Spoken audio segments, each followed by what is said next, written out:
welcome back. SPX 2015. My name is Joe. My name's Rusty. And we have with us Luke Herr. What's going on? Luke, how's it going? It is going very well. I came here to sort of help out my friends as they tabled and did the whole exhibitor thing, and I've been going and making new friends as well and getting all sorts of commissions. Nice. All right, so you mentioned that you are an exhibitor's assistant. Is Yes. how you would describe your task here.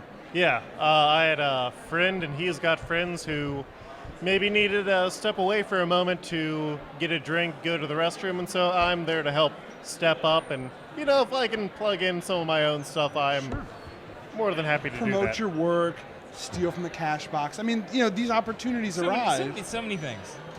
Exactly. So, what is it? Is this your first time at SPX? No, but this is my first time in like 4 years that I've been able to make it out here. Oh, wow. Where do you hail from? Currently living out near Columbus, Ohio. Okay. Not a short trip. No. 6 hours plus breaks. Yeah, exactly. When we've driven through, did we go to Columbus? Yeah. And it took us maybe a little bit longer than 6 hours because we took some extensive, It took thorough some- breaks. Took some Yeah. long breaks and some weird routes, but it was okay. It's all right. It's all right. So you've been before. Yeah. Is this the first time that you've made something for the show? No, the 2 previous times I came around and pretty much handed out my comics to people, and Nice. it's been a few years since then, but I've definitely gotten a lot more work done. What got you inspired to try making your own comics? I've always loved to tell stories, and back in high school, one of my friends who I've actually been doing stuff with recently, he would come in each day with like 3 or 4 comic pages, and he had this like sprawling, like over 1,000, like 500 pages when I started knowing him, and then like each year maybe another 600 or so pages. Wow. And it was like he was doing this, and so it's like, you know what, I'll lose maybe an hour of sleep each night to try and make a page or 2 myself. And did you? Yeah, for like the 2 years that I was going to the same high school as him, I was doing like multiple pages every night, and then I ended up starting to study graphic design, moved into web design, and now mostly I do writing for comics and also editing. And so I'm still at it. That's awesome. How long has it been?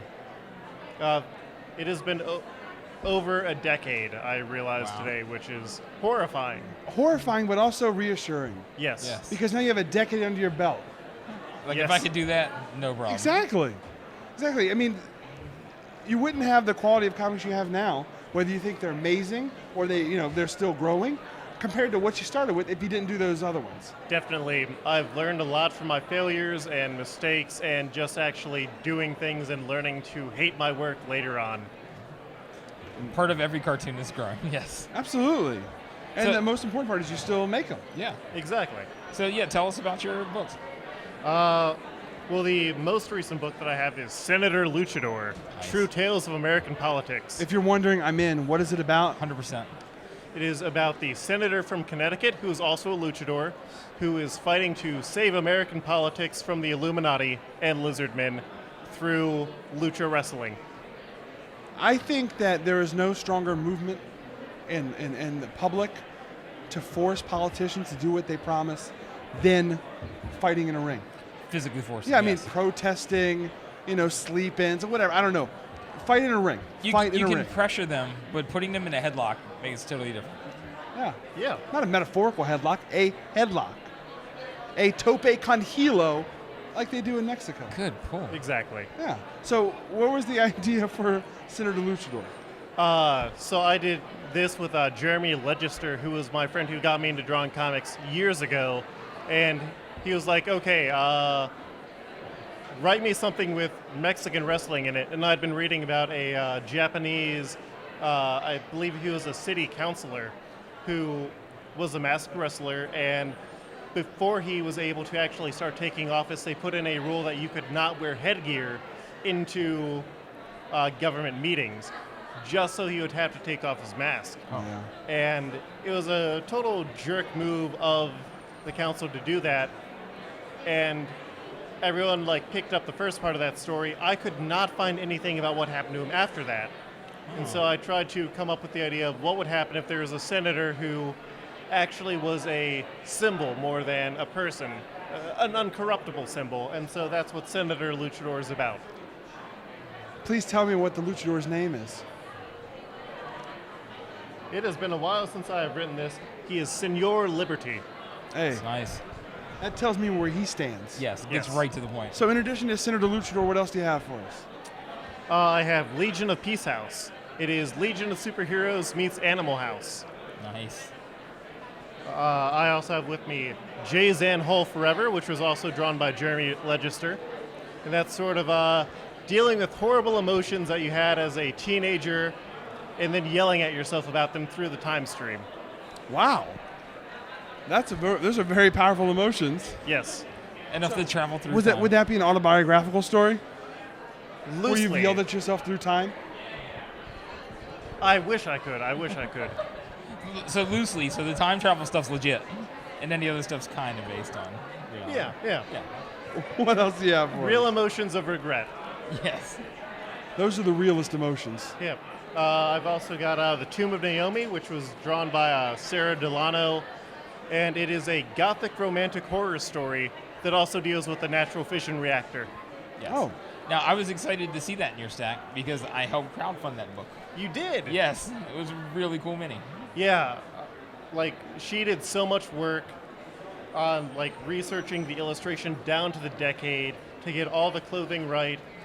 I had a whole bunch of help getting the book well edited because what it started off as and what it became was totally different. Yeah.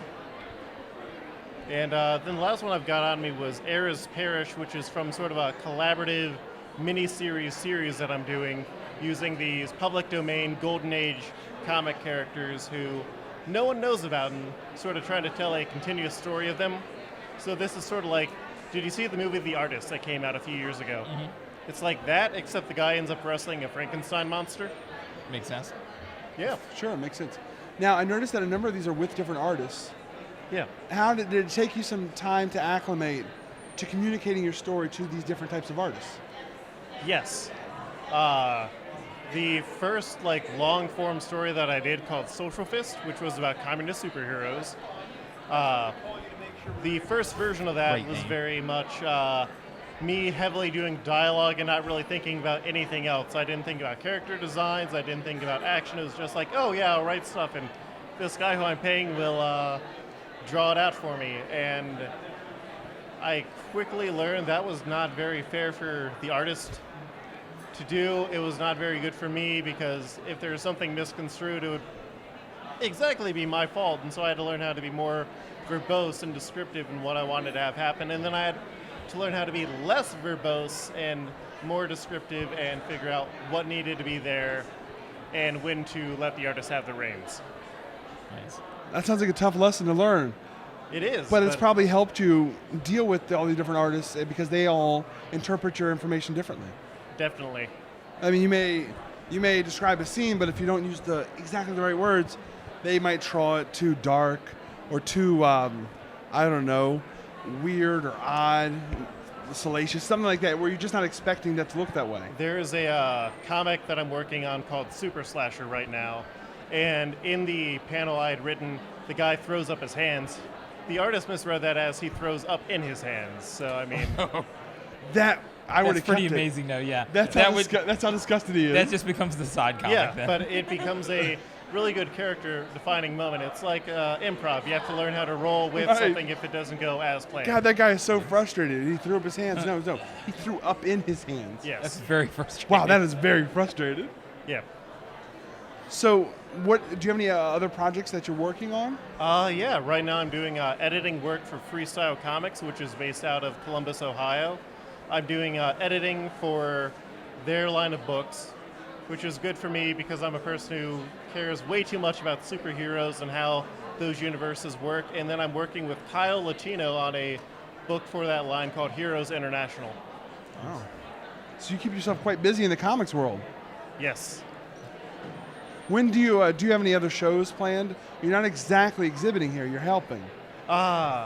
There is going to be Buckeye Comic Con that is in October, Yeah. and I'll be exhibiting for what comics I have remaining after SPX, and then for the podcast that I do. Tell us about the podcast. I do a podcast called Multiversal Q, which is your guide to the comic book multiverse, now in podcast form. That's my intro voice. That's That a was good That was a voice. good podcast voice. I like Yes. that. That's a really good voice. And so we're discussing like the what if stories or the anthologies, and it's interesting because like for a lot of people they may not be into these whole chronologies, but it's like, oh, what if Superman landed in Soviet Russia? That's a really interesting idea that they can pick up, read, and there's just really weird connections that people have. Like I did one with Al Ewing, who's done a lot of writing for Judge Dredd, Absolutely, and we talked yeah. about the Oh, yeah. Judge Dredd analogs in the Marvel Universe. Yeah, because he's doing a lot of Marvel work too now. Yeah. Right? Yeah. And so for this show, I've been preparing for an SPX special where I've been getting different artists who I know and some of them who I don't to do commissions or sketches, and it's their pitches for what if stories. Oh, That's a really cool project. Yeah, it's interesting to see what they come up with. So have you gotten a good response on that? Getting stuff together? Yeah, I've gotten some of the people I'm helping out. I've also gotten like Michel Fife to do a piece, which was, That's awesome. yeah, I had forgotten that he was here. I had a friend who I've known for almost a decade now who was here from Australia. And it was like, oh, I have known you for so long. Do something for this, please. And it has just been a fantastic time seeing what people come up with, seeing their enthusiasm, and then I'll get to promote a whole bunch of people. That's that fantastic. sounds great. Now, Luke, before we let you go, do you want to answer a mystery question? Yes. Excellent, because we have some. Yeah, conveniently, we have mystery questions. Hopefully there will not be something adult and insulting because I've hit up Carla Pacheco's wheel of stuff a bit too much this weekend. Oh, yeah, yeah. Pop that in. And this way. There you go. Fingers crossed it is nice and clean.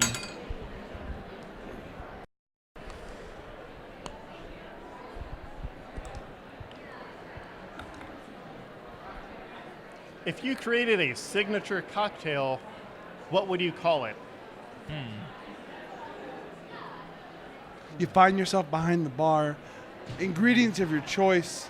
Totally you want to sell it representing to you. someone. This will make you feel good, or I don't know, whatever you want to promise them. What are you going to call it? How would you sell it to them? That is a question because I mean I'm generally a rum and some type of pop person, or fruit juice and rum. Generally just rum. I'm horrible with wine. Like if I mix something with wine, it will be Sierra Mist and boxed wine. It's an interesting combination. What would you call that drink? The Hero's Con Regret. Boom! Nice. Next time you're at Luke's place, order a special Heroes Con Regret.